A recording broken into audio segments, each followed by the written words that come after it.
What is up, everybody? Welcome to a bonus episode of the Triple H podcast, Happy Hour Hoops, a bonus episode to discuss the biggest trade of the year so far, because we have a bunch more coming in just a couple days here. Kyrie Irving to Dallas.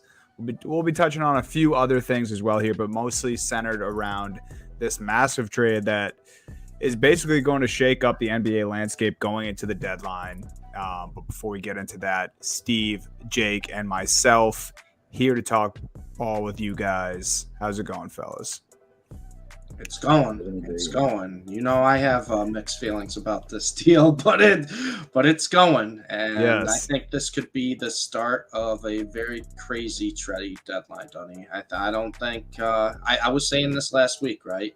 I don't really think we see a lot of teams sit still this year because it's either you're in on Wemby or you're in on trying to win now, and there's really a few teams kind of in the middle. Other than that, a lot of other teams got to make decisions. We talked about some teams last week that there's going to be some moving parts, and I think this is just the first one of many to come this deadline. Hopefully I'm not wrong, because I know sometimes that you're going to see a couple, of those surprise trades that's like did not even expect this guy to get moved, and sure enough, there it is. Yeah, it's also the potential night for LeBron James to be breaking the all-time scoring record. So we'll see with that. A lot of madness going on in the NBA right now, but let's dive into the Kyrie trade, right? So today we finally got images. We know that it's real now. We saw Kyrie Irving at the Dallas Mavericks practice.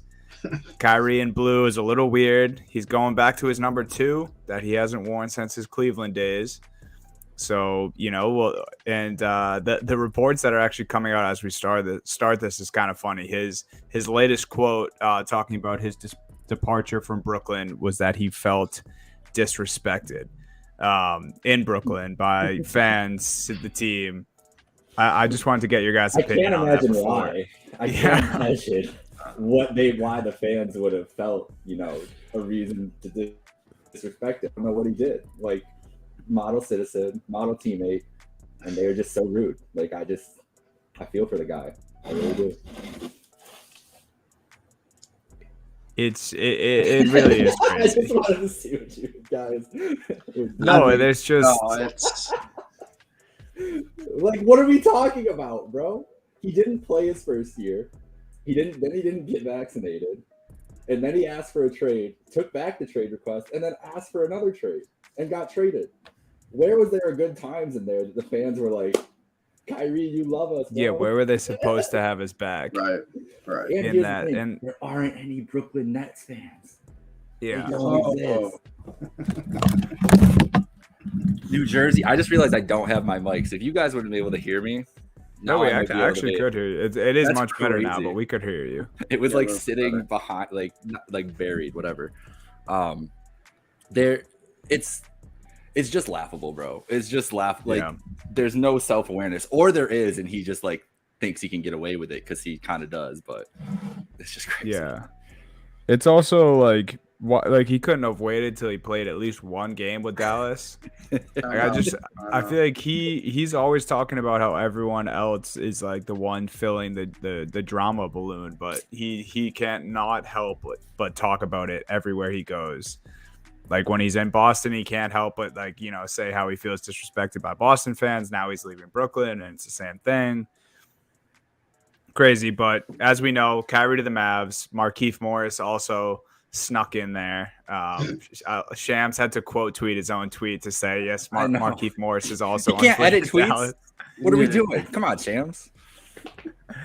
And then Spencer Dinwiddie, Dorian Finney-Smith, a 2029 first-round pick, 2 second-round picks in 2027 and 2029 to the Nets. Spencer Dinwiddie had a hilarious quote about the trade, actually. He said, we may have not have been like the most exciting duo to get traded, but we're the best looking or something like that. Oh, we may not be the best trade package, but we're the best looking. So take that as you will, but apparently Spencer Dinwiddie and Finney-Smith think they're a couple good-looking guys headed to Brooklyn. Spencer Dinwiddie does have a great goatee, guys. I mean, he does. And Mark Cuban got his star player for Dorian Finney-Smith, so he was right the whole time. He was right the whole time. Said he's going to get a star player for Dorian Finney-Smith, and here we are. You know, obviously you have Dinwiddie in there too, and a 2029 first-round pick, which first off, that's not real. 2029, that feels like it's 40 years away. That's not a real pick. Who knows what the league's going to look like then? So, I mean, honestly, you know, Kyrie's going to be locked. It's going to have to be locked in, and that's a giant question mark, and that's obviously where you get more of a discount on Kyrie than if you just took a player of Kyrie's skill and said this guy's going to be locked in all year, you're going to have to pay a lot more. So the Mavs did, get him for somewhat of value, but it's just a giant question mark. We have no idea what to expect with Kyrie. We have no idea if a week after in Dallas he's going to be like, all right, I want out, or I'm just not checked in, or he could just go back to Kyrie of old. We have no idea, but like I said, I got to tip my cap to Mark Cuban. He got a star player for Dorian Finney-Smith. So good for you. You're a man of your word. We'll see if it works out. This should be the Dorian Finney-Smith trade, not the Kyrie Irving. That's what they should call it. The Dorian it's like you announce the trade. You're like, Brooklyn Nets acquired Dorian Finney-Smith and a few other pieces in exchange for Kyrie Irving and Markieff Morris. Yeah, in exchange for Markieff Morris and Mr. Irving. Shams quote tweets the rest of the trade. He's like, oh yeah, and Kyrie Irving was added. Yeah, Kyrie Irving. Oh yeah. Oh, the Nets also got Spencer Dinwiddie. He's also in there too. So let's start with the Mavs here and break this down. I want to start with the term that everyone loves using. It's kind of an old head argument, but also it's one that I feel like this generation of NBA has really brought out in the people. The only one ball argument. I want to know where your guys are at with Kyrie and Luka, and that seems to be when people like to talk negatively about this trade. And how is this going to work with these two types of players playing together? The only one ball argument. Where are you guys on this? I have my stance, but I want to hear what you guys have to say about the only one ball argument with Kyrie and Luka. I feel like it's. Oh, go ahead, Steve. No, you go, Jay. You go first. I feel like it's fair, like to say it with all these stars, whatever. But also, Kyrie Irving has played. I've made my jokes about the superstars that Kyrie has asked to trade from, LeBron James and Kevin Durant and Jason Tatum at this point. And those guys like the ball in their hands too. Tatum, not as much, especially at that point in his career, but LeBron, certainly. And he played well off of Durant too. And so I think that, and Luka is the highest usage of all those guys, right? But I still feel like Luka is one of the smartest basketball players on planet Earth. I think he's going to make it work offensively with Kyrie. And also, Luka has to – that's the thing about this trade. There's two things that I'm optimistic about this trade for, and then I'll get into my pessimistic, and I'll pass it over to you, Steve. The things I'm optimistic about are obviously the offense, but also Luka is going to be motivated to make this work because he's never played with a player of this caliber and knows that it might be his best chance to play with a guy like that. And Kyrie's – and we talked about this all year. It's contract year Kyrie. It's why he's been tried to ball out and tried to be on his best behavior for the Brooklyn Nets and then inevitably getting his trade. But now, whether it's with the Mavericks or whatever other teams are in the league that have cap space coming up, this is literally his last shot to get a max contract. He has to, if he had to be on his best behavior with Brooklyn and now he got traded in his contract year, he has to be he can't. There can't be any missteps. There can't be anything. Otherwise, that's you might be done. Negative impact is defensively. It just ain't gonna work. It just ain't gonna work. And I just don't know how. And it's just not gonna work. I can't see those two guarding anybody. And they traded their best defender on a team that already wasn't good defensively. And I just don't think Kyrie Irving is. Why should I trust that Kyrie Irving is gonna work anywhere, even if it's Luka, any situation. If you can't play with the three people that I stayed off before, who I think have all been labeled as unselfish superstars at some point. LeBron, always, as he's about to pass the scoring thing, always been regarded as a pass first guy trying to get teammates involved. Jason Tatum is a scorer first, but one of the biggest team guys you'll find in the NBA. Kevin Durant, all about the team, bro. He gave up all his glory. It was like, I'll go to Steph's team. I'll go whatever, all this shit, whatever. And Kyrie's never been able to do that. I don't know. I just have a sour, sick feeling of what this could look like. Yeah. No, I agree with that. I think there's a lot of question marks with Kyrie in terms of if he's going to be locked in for the team, anything off the court issues, just if he's going to be happy in Dallas, if he's going to want to play, however they want him to play in Dallas. But I just set all that aside and just talk just strictly basketball here and the two basketball players.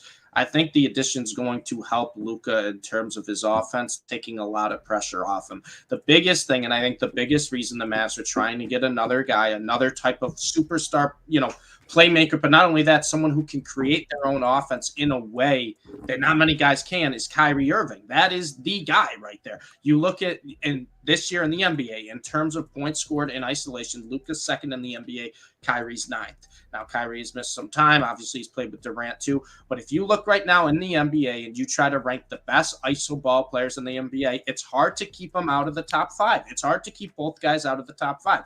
Now, the biggest thing with the Mavericks and the biggest frustration that's come with the Mavericks and what's held them short for the past few years is Luka will get his, but when he starts to get drawn those double teams, and when the defense has their full attention set on him and they're trying to trap as soon as he crosses half court, or they're sending in the double team, or they're both, coming over on the pick and roll and just not giving him any open looks. And really all he's got to do is try to drive to the lane and get fouled or kick it out for the open three.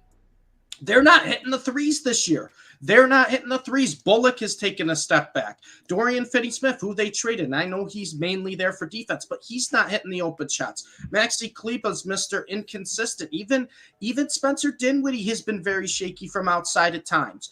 And that's the biggest thing with the Mavs. They don't want their offense to be either, all right, Luka's going to do some magic stuff. Luka's going to create his own shot. He's going to drive whatever.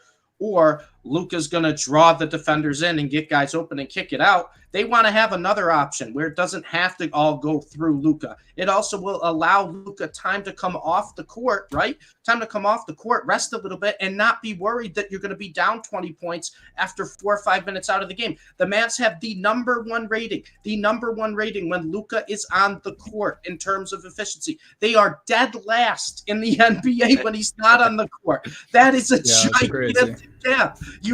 That is something that's unheard of. And I'm not trying to say Luka's the best player in the NBA, but I think he's the most valuable to his specific team because the Mavs are they are a lottery team. They're probably the worst team in the NBA when Luka's not on the court, when he's not playing for this team. So to have another guy come in there where even if Kyrie is not, the type of Kyrie he was in Cleveland or whatnot, even if he's just what he was doing a little bit in Brooklyn. But man, he's scoring 27 a game. He's elite Kyrie right now too. He's not even But that's what I'm saying. If they can get that type of Kyrie, if they can get that from Kyrie, you know how much pressure that takes off Luka? And then I think Cuban's okay with that. I think the Mavs are okay with that. We'll figure out everything else. If we need to get some guys who are more strength defense than offense, we can throw them in that way. We could try to make a deal maybe for a secondary player who can help with the defense. They'll figure everything else out as long as they know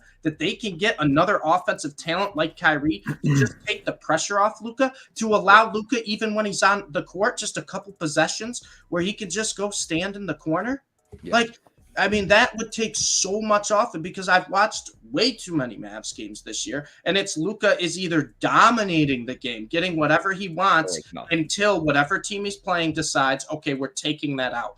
Double team, triple team, whatever it is, trap at half court, whatever it is, to just try to get the ball out of his hands. And the Mavs shooters have just been suffering. They've been terrible this year, and it's been beyond frustrating to watch. But now when you have a guy like Kyrie to where you can't double team Luka 99% of the fourth quarter anymore if you're playing the Dallas Mavericks. You might be able to score in the Dallas Mavericks because they're not defending anyone right now. But you can't get away with just double team, and trap because guess what? Everything's going to be out of sorts defensively, and he's just going to kick it to Kyrie, who, in my opinion, one-on-one, if we're just going street ball here, one-on-one, one defender against one player with the ball, there's not many guys I'd rather have than Kyrie Irving. There's nobody I would rather. I'm completely with you there. Go ahead, Donnie. Yeah, and I think Steve's on the same page as me. I think there's definitely a possibility this duo and this, experiment with Kyrie Irving on the Mavs doesn't work, but I don't think it's because of the whole only one ball thing. We've seen what Kyrie can do on imploding teams, and it's a character issue, it's a non-availability issue, but the only one ball argument, I just don't think it can apply to these two for what Steve said at the beginning of his argument. Like, they are literally both in the top 5 ISO players. They're two, of the only guys who can sometimes draw triple teams during a half-court offensive set. And if they're both on the court at the same time and they draw 2 or 3, that's what I'm saying. It's just over. It's already over for the defense because you have those guys playing alongside one another. And then, we all assume that Cuban's probably not done before the deadline. They're already talking about how they want to trade Hardaway. They want to try to move Christian Wood. So if they bring in if they bring in another guy, it works even better. So yes, I think this could blow up in their face as the Dallas Mavericks traded for Kyrie Irving, but I don't think it's this whole only one ball thing that I keep hearing about the Dallas Mavericks. And another thing too, and this is kind of somewhat related to Kyrie's, his off-court issues. If there is one owner that will either, help his players do whatever it takes to try to get them in the right, it's Mark Cuban. He's the one who will try to help them out. And he's also not going to put up any of this bullshit. Jason Kidd is a great person to be in charge of these two too. I think managing the personalities and just from a respect level that he's going to have from Kyrie, right? Like, Kyrie doesn't respect a lot of coaches. We've seen that.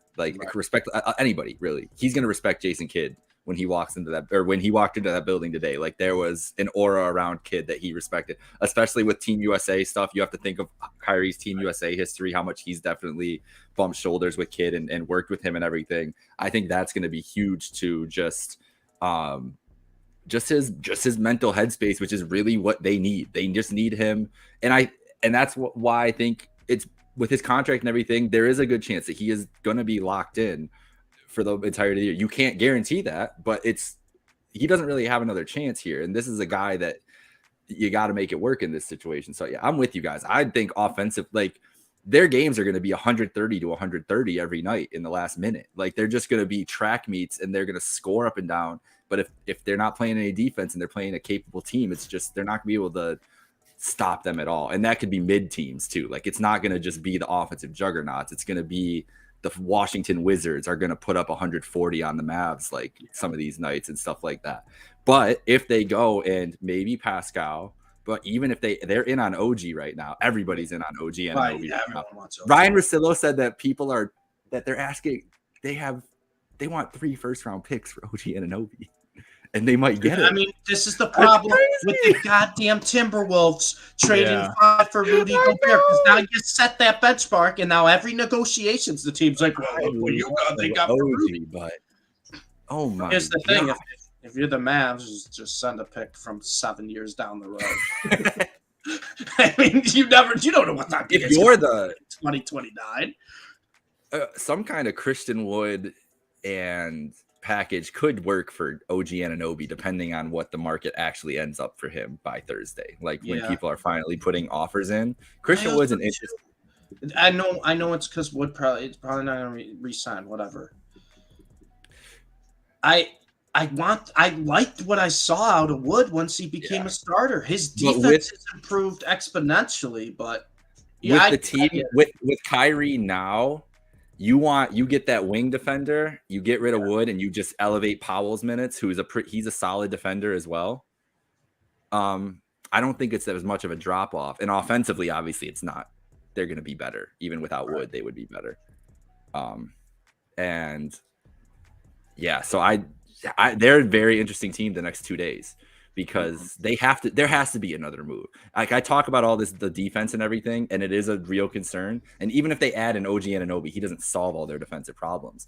But there's no way they just made this move and didn't have something else that they're also working on. That's, I think, the first thing we talked about when we initially saw the trade, right? I obviously, for me, I told you I had to take a few days to think about it. And I like, obviously, the addition of the talent with Kyrie Irving. It's the most talent Luka's ever played with. I think it's really going to help take so much pressure off Luka, who's at the highest usage rate in the NBA the past 2 years. And he needs to have that for the Mavs to be competitive. He could take a little bit less now. I think it'll help him, but they're not a complete team. The Dallas Mavericks are not a complete team. They were not a complete team last year either when they went to the Western Conference Finals against the Warriors, but they were closer to being a complete team then than they are now. So we'll see. They have to. I don't think they're done either, Jake, but I think this deal definitely goes in the right direction, and we'll see. Like I said, I'm just talking strictly basketball here. It's a great move in terms of getting a talent like Kyrie. We'll see everything else, how it all plays out. But they're not a complete team. And even if it isn't a big name guy, they have to switch some things around because you're right. They can't go out there and run a track meet every single night. It's just, you're not going to win in the NBA, especially with some of the way the teams are built this year, where they can play small, they can play big, they can slow you down, grind you down, or they can run a track meet as well. A lot of teams can do that. The Mavs right now are just the way this team's built, the way their roster is just basically one style. So a lot of that has to change, and you got to change it a little bit too, because you can't have a track meet team when you have Luka Doncic, who likes to play with one of the slowest paces ever when he runs his offense. If Luka would dictate like how the offense would go every possession, they're using 20 seconds of the shot clock every. Luka's trying to draw contact down low, but you don't have that type of team right now. So I like this move. They're just not a complete team yet. So it's hard to say my true grade for this deal until we see, any other moves potentially made before the end of the deadline, if that makes sense. Yeah. What do you guys think Kyrie's outlook or the Mavericks' outlook has to look like for the remainder of the season and the playoffs for Kyrie to actually get that max contract that he's looking for, that 4 years, $198 million that he's looking for? What would his individual performance and do you guys think that it would have to do with the Mavs, how deep they got in the playoffs? What would that have to look like for the Mavs and Mark Cuban to be like, okay, he's earned our trust in less than half a season.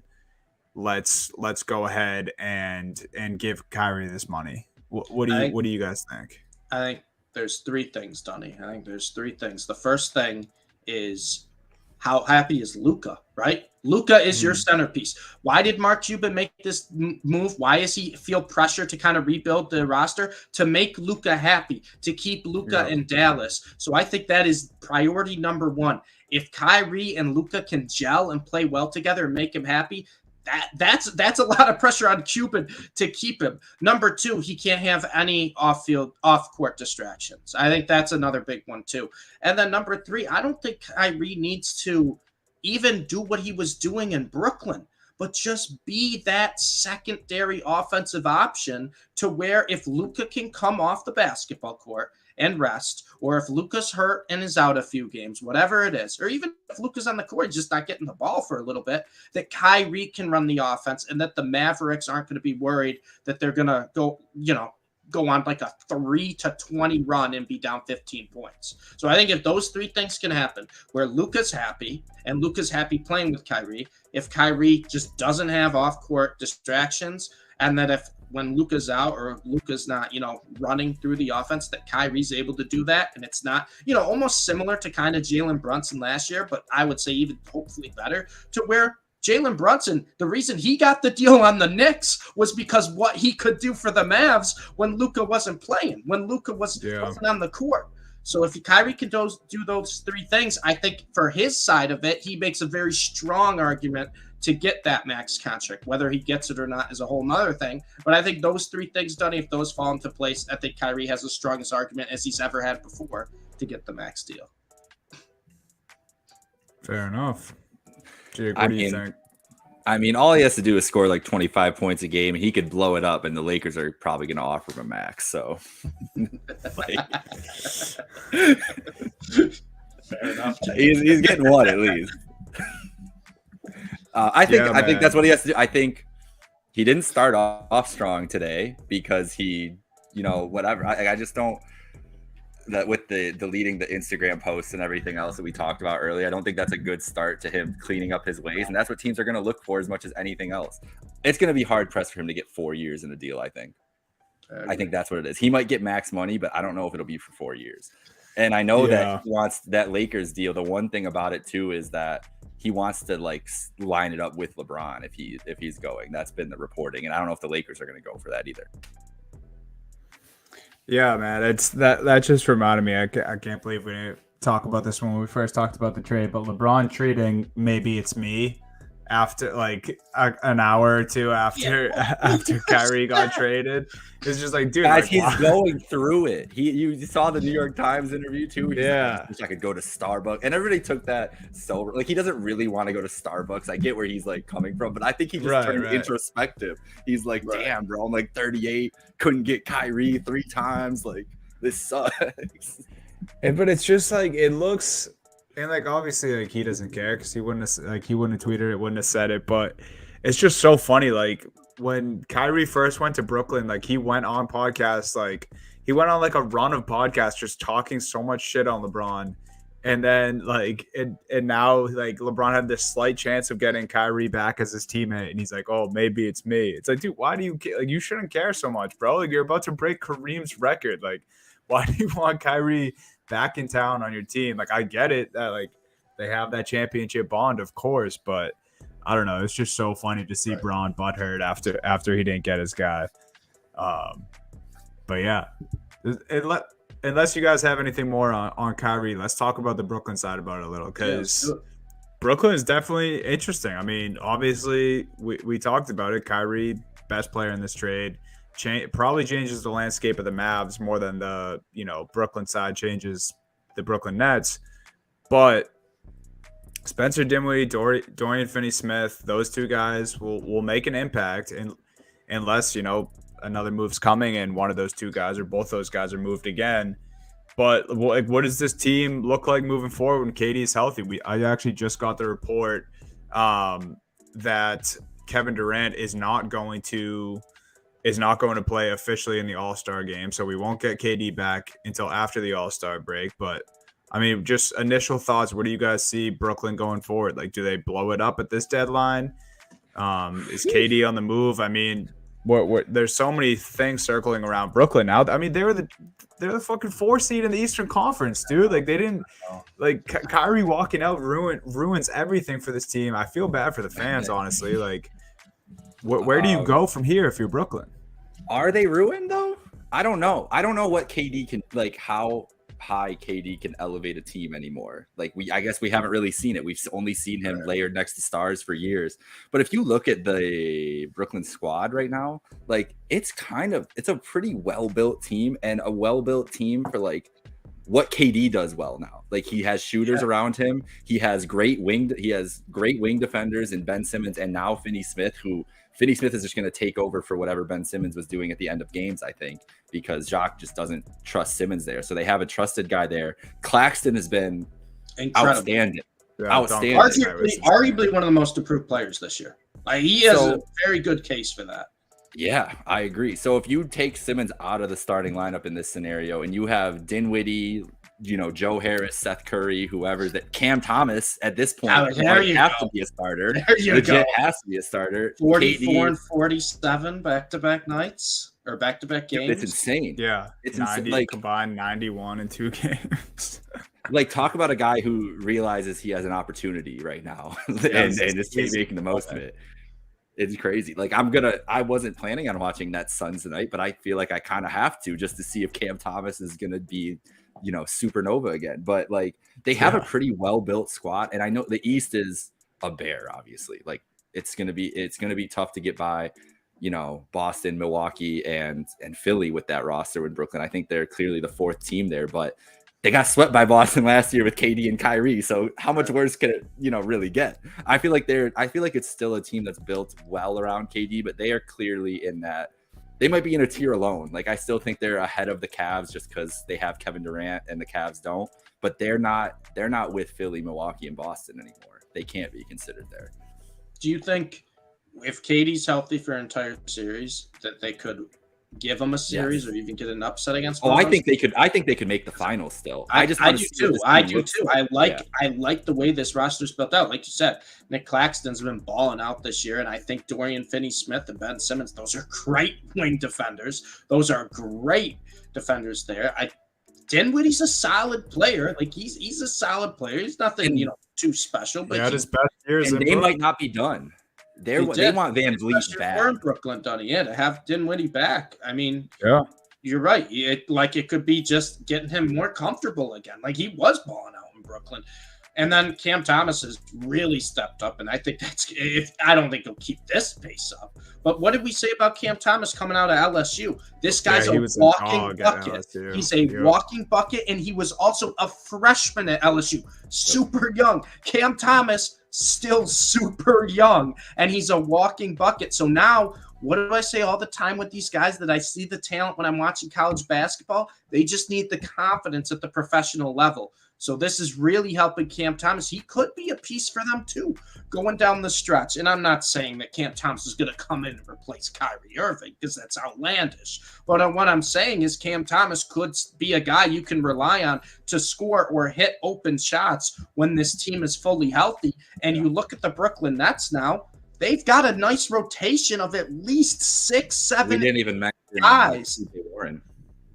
TJ Warren too, who bubble monster TJ Warren, who has actually started to play better these past couple months too. He's never going to go back to bubble TJ Warren. He had too many injuries after the fact, and he's never going to be the same guy as bubble TJ Warren. But you're right, Jake. That's another guy too that can help this team. And the Brooklyn Nets, past couple of years, defense shitty defense. Their defense was improving a lot this year, and they just, with this trade, a huge upgrade on defense. A huge upgrade. So the team seems more well-rounded than before. It's just a matter of that KD guy. He's just got to stay healthy, because this team dies without him. Yep. Yeah, and Kevin Durant, right? Like, I feel like they're almost like 2 separate questions at this point. It's like, what does this trade mean for Brooklyn? Yeah, that's one question we just talked about, but now it's like, what does Brooklyn do with KD and vice versa? What does KD want? Because we have not heard a word from Kevin Durant either. Yeah, and like as much like say what you want about Kevin Durant, but like, he asked for his own trade this summer. I'm sure it was probably because he was fed up at that point playing with Kyrie. He was probably mad that Harden, kind of just left him high and dry. He went there to start over and kind of do his own thing. He didn't ask for James Harden. He didn't ask for Ben Simmons, and I guess he didn't anticipate Kyrie doing this. That's on him. But like, Kevin Durant, where are we at now? Because the Brooklyn Nets say today that they have no. We're getting such conflicting reports on the whole Brooklyn Nets Kevin Durant situation. They're saying, they don't intend to trade Kevin Durant this season, but he's going to want to trade in the summer, and like the Phoenix Suns are involved. You have the classic Jaylen Brown, Kevin Durant rumors stirring all the way back up again.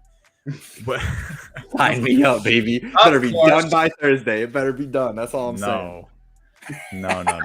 Listen, your boy Brett, he offered me the same trade. He said, would you do Mobley, Garland, and LeVert? And I said yes without a thought, baby. Really?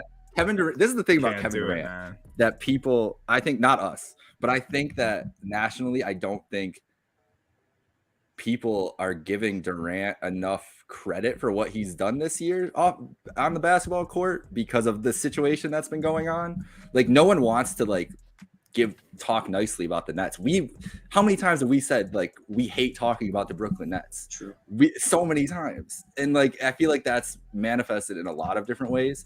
And Durant, when he's been on the court, has just been like, this is one of his best shooting years of his career. MVP candidate when he's MVP candidate, everything. Yeah.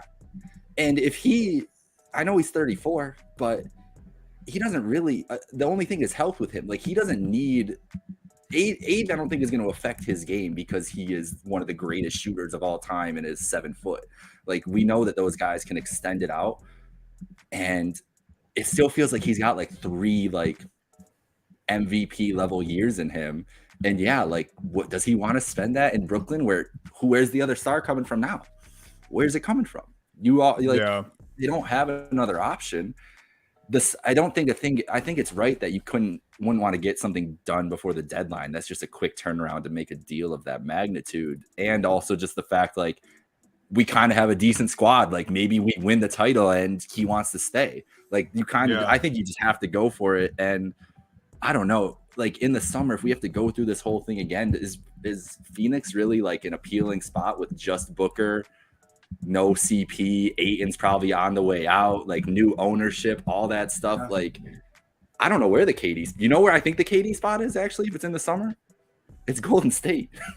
And actually, I think the Warriors, I think the Warriors should be doing, I think they should offer Moody, Kuminga, whatever they need to right now and trade for Kevin Durant because they, without Curry, could miss the playoffs. And we know this is their year of reckoning. Like they Clay or Draymond decision at the end of the year, all this stuff. Like, do it now. Like if you're gonna, I would. They said they're looking to trade Wiseman as well.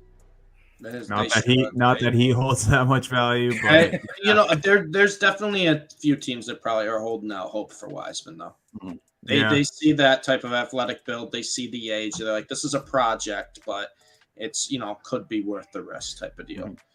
But I think you're right, and I think that's what I was talking about earlier, Jake. Right? So there's a lot of these teams kind of in the middle where we mentioned Golden State. I think Toronto's one of those teams. I think Chicago's one of those teams where it's like, are we gonna buy and just try to put a little Band-Aid on our problems and hope that if we can make a couple deals it can go away, or are we just gonna blow it up and rebuild everything? And I think you're right, Jake. That I think you just got me so excited with that Curry injury. He's right in that camp.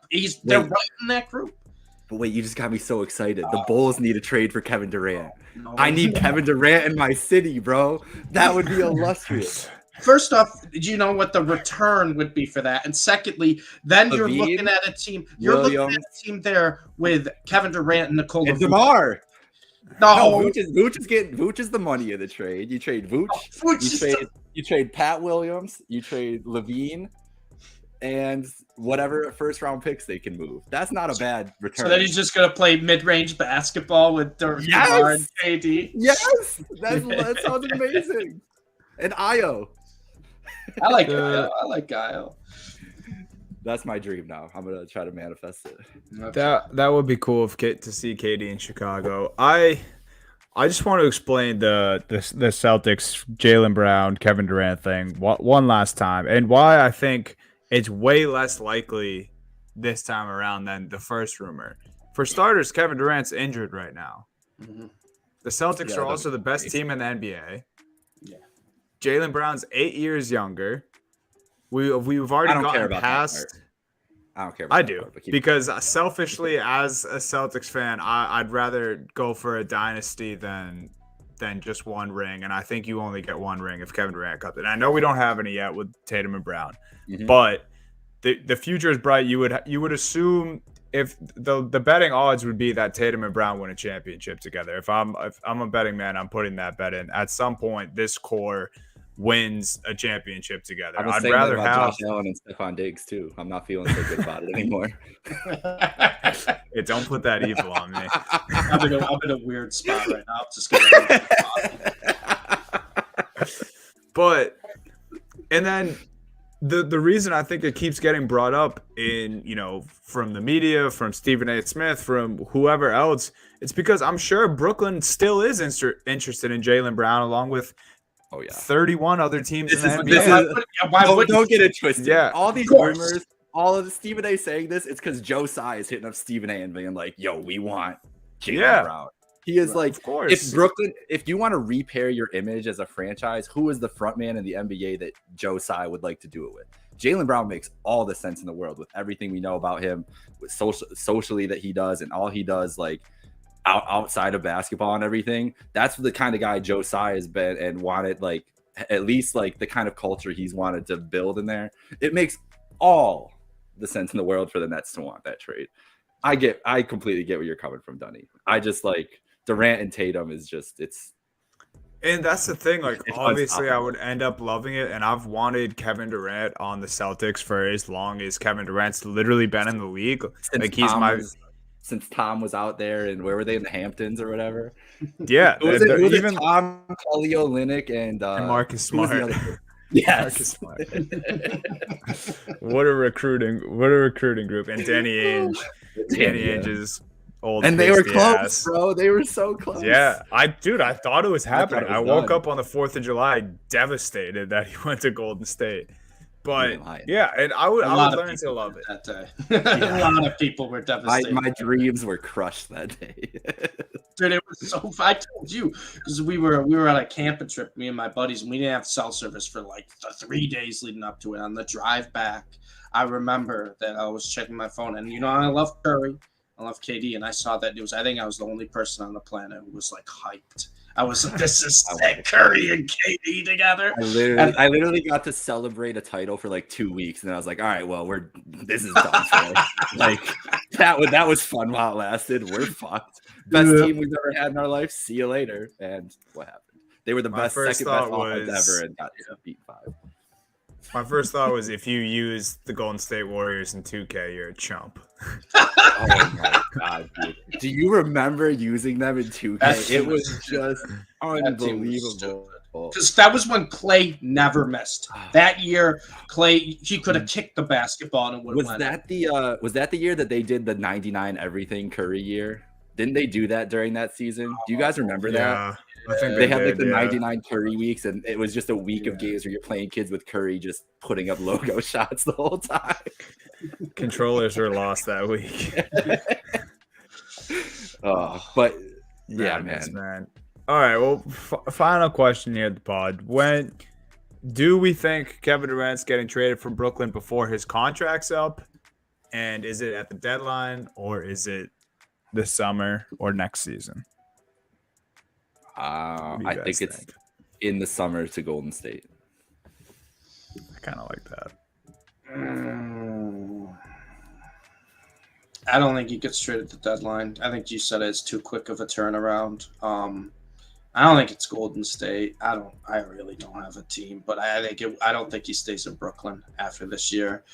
However, and I sent this in the group chat, I think the craziest trade, if they could pull it off, I don't think they will, but I think the craziest trade, and shout out Mir for this, biased Mir, but the Nuggets have pieces, picks, and everything if they really want to go all in, and they have a couple of those big young players coming back with Michael Porter Jr., Bones Highland. They probably give a couple other pieces, maybe Bruce Brown, someone else, and then a bunch of picks if they wanted to go for KD and really wanted to go in. Because every time we look at this Nuggets team, it's a great team. They're playing out of their minds. Jamal Murray's he's fully back. I will say right now, Jamal Murray's fully back. Jokic playing better than the past 2 years where he won the MVP in both those seasons. But the Nuggets were never really built for the playoffs. Nope. It's just something to put out there. I don't think it'll happen. Jokic and Durant would be the greatest combo, I think, in my lifetime. I really do, because you have the greatest passing big we've ever seen, and I don't think that's crazy to say that right now. And probably the greatest, catch and shoot player of all time. Yeah, that would be scary. The floor spacing alone for the Nuggets would be wild, and that's just not even considering that they have Jamal Murray. Yeah, in the same vein as your that trade and Jaylen Brown as well, the Pelicans should be offering up Brandon Ingram for Kevin Durant right now. And it's scary because Zion's a guy that hasn't been healthy the whole time too. But just imagine Zion with the spacing of Kevin Durant on the floor. They would need to probably give up what? They probably have to go Ingram, Murphy, and Jones with some picks, right? I think they would be reluctant to give up Jones, but they might. I do too. But here's the thing, though. But remember the picks. Remember the picks they have, though. They have all those Laker picks that they could just be like, "We want Durant. You take these Laker picks. Have fun." But I also think too, if Brooklyn came back and said you have to include Jones, if you don't say yes to that in New Orleans, you're probably getting fired on the spot. Yeah. And I love Herb Jones. But if they're like, oh no, we can't do it with that. Zion, Valanciunas, McCollum, Durant, and Dunny at shooting guard. Sign me up. Like, that team is disgusting. Sign me up, bro. I'll take it. I would love a Durant deadline deal to happen. There's a lot, like I said, I want this deadline to get crazy. I think this is the year. I think it will. Crazy. Just wait. We're gonna hit end broadcast, and Shams is gonna tweet like, talks we're gonna get heating up. It always happens, teams. Bro. Dallas Mavericks have acquired Pascal Siakam for every player on their bench and 7 first-round picks in 2051. Mark Cuban has signed a contract with the Dallas Mavericks to fill out the roster. Yeah, dude, they're signing people off the street. Cuban's doing whatever he can to try to get star players with Luka. They're running a 6-man rotation. JJ Redick's back. Just all the retired NBA media guys like, hey, guys, listen, we need some help. Insane, man. My prediction is I don't have a spot where I think KD is going to end up, but I do think that he'll get traded, not at the deadline, but probably this summer. And I think Sean Marks might just accept defeat. I think he might just rebuild. Okay. I think Kyrie threw a wrench in this whole thing. I think he knows Kevin Durant's going to be upset now. He knows he can get a bag back for Kevin Durant, first-round picks on top of young players, I'm sure. So I just think that, and not a type of rebuild where it's going to be like the lowest of lows, because we already see they have guys like Cam Thomas. They have guys like Nick Claxton. So they have young, very talented pieces already. Then you have Ben Simmons that, if he ends up panning out, great. If he doesn't, you can probably still trade him and get a decent package in return. I don't know how many teams are all that interested right now. Well, but right now, 0, apparently. Yeah, right now. That can change very quickly, too. If they do lean into that rebuild mode, I just see that's the way they're going, unless unless Durant comes back and really enjoys playing with this solid group of role players around him, which I don't think Brooklyn's going to be all that bad when KD comes back, but he just might be too far gone and upset about this whole Brooklyn situation. Right. Talking about the Mavericks, doesn't this kind of feel like the 2010, 2011 Mavericks situation at this point with the Nets? Like, they have a solid squad of role players around a generational forward that is playing late into his prime because his shooting has extended it. And if he can that's the thing about Durant. If Durant gets hot in the playoffs and goes on one the heaters that we've seen him go on in playoff stretches, I don't think there's even a team that can stop that, even if it's just if Durant's going for 45 every night. The only thing that stopped that in the last 4 years was his big toe. It's literally the only thing. when all things are even, that's the only thing. So the dude and he has to know now too, right? We talk so much about motivation, everything's on him. He might be in a whole different mentality at this point for the rest of the season. He can win a championship by himself. On his own. Shut them all up. And that's big for KD, because that bothered him badly too. And it's still to this day. So you're right. Yeah, that you don't want to give Durant any extra motivation. Yeah. The East is going to be so fun, bro. Oh, my God. Those whoever's in the Eastern semis, whatever those matchups end up, are just going to be knocked out, just like last year, honestly. Just knock down, drag out fights every single night. Every single night. I'm looking forward to it.